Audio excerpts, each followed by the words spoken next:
público, en el caso que se sigue en la base naval, lo financió el ejército.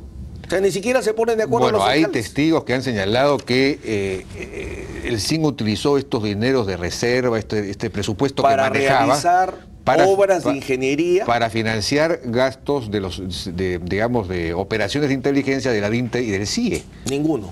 Bueno, eso yo lo he leído claramente. Los testigos que hacen referencia a este punto y sobre todo la prueba documental demuestra que el SIN manejó una partida para financiar la política de adhesión a la población que logró las Fuerzas Armadas, los colegios diarios, los puentes, las obras de electrificación salían del presupuesto partidas 1 y 2 de la Reserva Especial del SIN.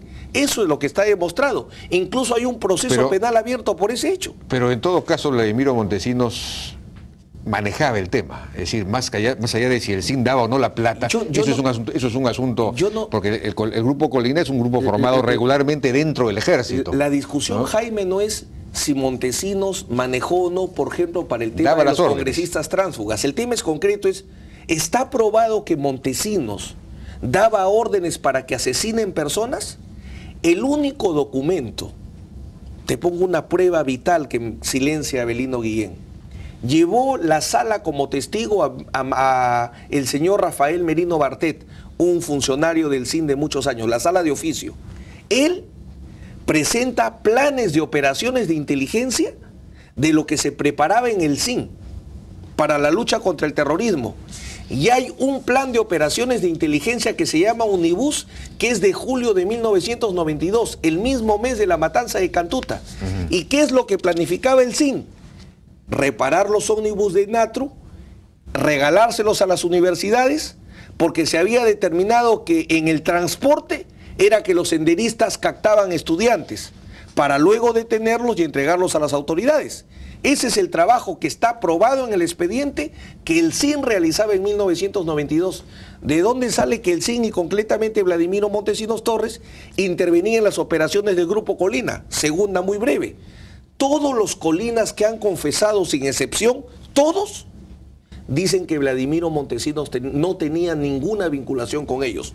Todos los colinas confesos. Bueno, ellos dicen que dependían solo del ejército. Yo he leído declaraciones de algunos colinas que dicen que Sosa, por ejemplo, dice que Vladimiro Montesinos daba las órdenes. Sosa dice que el Grupo Colina se creó, Sosa es atípico.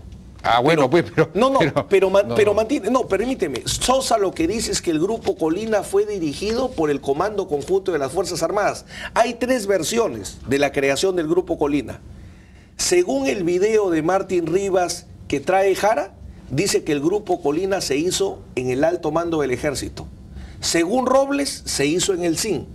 Y según Sosa, se hizo en el Comando Conjunto de las Fuerzas Armadas. No se ponen de acuerdo dónde se nació el Grupo Colina. Pero lo que sí está clarísimo es que Fujimori delega, tal como sostiene la acusación fiscal, en Vladimiro Montesinos un amplio poder para convertirse en el jefe real del SIN, para finalmente manejar recursos y para también influenciar o dirigir acciones vinculadas al ejército. Él es el representante del presidente ante las Fuerzas Armadas, es un hombre que maneja todo el aparato de seguridad. Y participa en la política de pacificación. Y maneja la política, se supone que maneja la política de pacificación. Nadie discute la intervención de Vladimiro Montesinos en la política antisubversiva. Lo que discutimos es la política antisubversiva, fue la política de pacificación, de adhesión de la población de las Fuerzas Armadas, de armamento de las rondas campesinas, ley de arrepentimiento, el GEIN, o la política antisubversiva fue la guerra sucia. Y esto es algo tan fácil como lo siguiente. ¿Qué derrotó a Sendero Luminoso en el Perú? De repente la suma de las 2 estrategias. Pero tú ayer hacías una pregunta muy importante. En la prueba indiciaria tiene que haber un móvil. Si yo tenía una política antisubversiva, ¿para qué desaparecer forzadamente a la gente si tenía una justicia sin rostro donde podía meter preso a quien se me daba la gana? Pero eso fue recién a partir, no recuerdo, me parece que de agosto del 92, ¿no? No. La justicia sin rostro y los tribunales militares. Pero la adhesión de la población se trabajó. Desde el mismo plan de gobierno de Cambio 90 estaba el diagnóstico. La guerra contra el terrorismo se pierde porque hay una represión indiscriminada de las Fuerzas Armadas que tiene que cambiar. Tenemos que lograr la adhesión de la población. Y desde el primer día, claro, cuando hubo plata, porque el APRA lo dejó quebrado al Perú, desde el primer día que hubo dinero, se dedicó a realizar este trabajo de adhesión de la población. ¿Quién es el que da el presupuesto y hace crecer al GEIN de una pequeña oficina en la DIRCOTE? El mismo Quetín Vidal ha reconocido que el problema era que la policía era pequeñita y Sendero era un gigante. Y recién cuando se le da a la DIRCOTE el papel que tiene, se le pone en el mismo nivel de estructura, la DIRCOTE logra lo que ningún país en el mundo. Todos los líderes fueron capturados vivos y llevados a juicio. Pero Carlos Rivera, bueno, ya no se discute, ¿no es cierto?, la existencia del Grupo Colina. Nadie la discute. Carlos Rivera ha demostrado que cometió por lo menos 10 operaciones especiales con matanzas, ¿no es cierto? Aparte de Calacantuta y Barrios Altos, bastaría con la Cantuta y Barrios Altos, ¿no es cierto?, para los fines consiguientes. Un asesinato es un asesinato. Eso demostraría la existencia de una política o de una estrategia paralela o como quiera llamársele. Ese es otro indicio, el número. Tú bien sabes, ya has informado muchas veces, el 90% de los estudiantes que salen de los colegios en el Perú no entienden lo que leen. ¿Eso significa que hay una política para que la gente sea burra? En el Perú y en el mundo subdesarrollado, cantidad no es señal de política.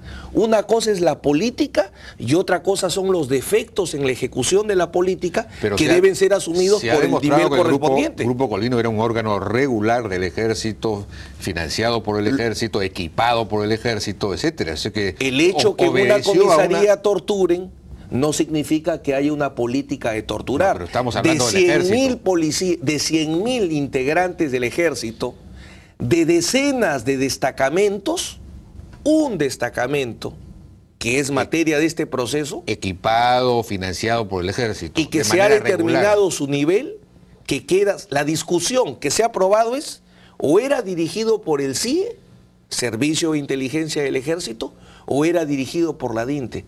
No se ha establecido ni siquiera que el comandante general del Ejército estaba vinculado. Hasta ahí no ha llegado la acusación. Bueno, hay esta declaración, este agasajo de Hermosa a los miembros del Grupo Colina, en los cuales los felicita y les dice que la estrategia tiene dos caras, una visible y otra no visible, que son ustedes. No, eso está demostrado. Lo que señala en el discurso es que dice, ustedes, el personal de inteligencia, son la parte invisible y que ningún militar necesita patente de corso para poder cumplir su misión. O sea, el discurso hay que leerlo completo. Lo que hay que analizar es que para que un documento, permíteme, se convierta en prueba documental, tiene que cumplirse una serie de reglas. Una regla es que el documento no se lee por la mitad. Las pruebas no se dividen. Yo no puedo decir solo me gusta la primera parte, la segunda no me gusta. Léanlo completo. Y eso es lo que me toca a mí intervenir ahora. Recordar la otra parte del expediente, lamentablemente la mayoría, que oculta la acusación, porque lo que va a demostrar sin lugar a dudas es lo que el Perú conoce.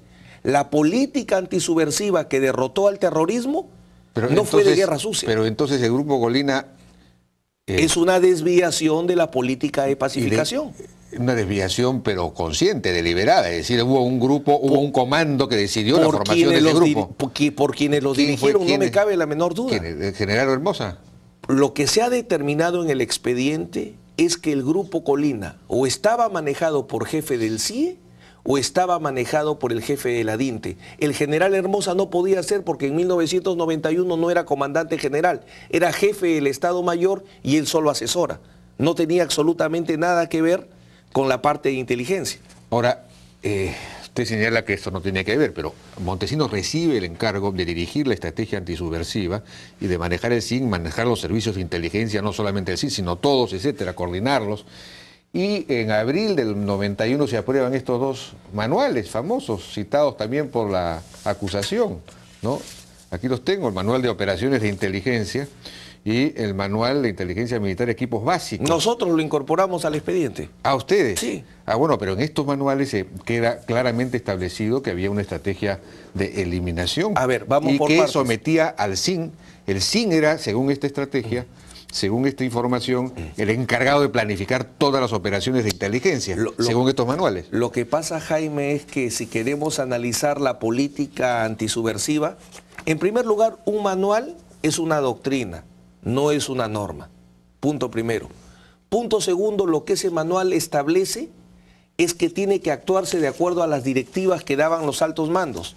Está establecido en directivas dadas por el Comando Conjunto de las Fuerzas Armadas que eliminar significaba matar al enemigo armado. O sea, hay directivas expresas, incluso desde la época de García. Hay directivas... Matar al enemigo armado. Armado. O sea, eliminar... Pero no significa necesariamente en combate. No, dice textualmente, no es eliminar matar a una persona desarmada o a una persona rendida. O sea... Eso lo dice... Textualmente la directiva 017 del comandante general Artemio Palomino, que es la que estaba vigente cuando entra el presidente Fujimori al poder.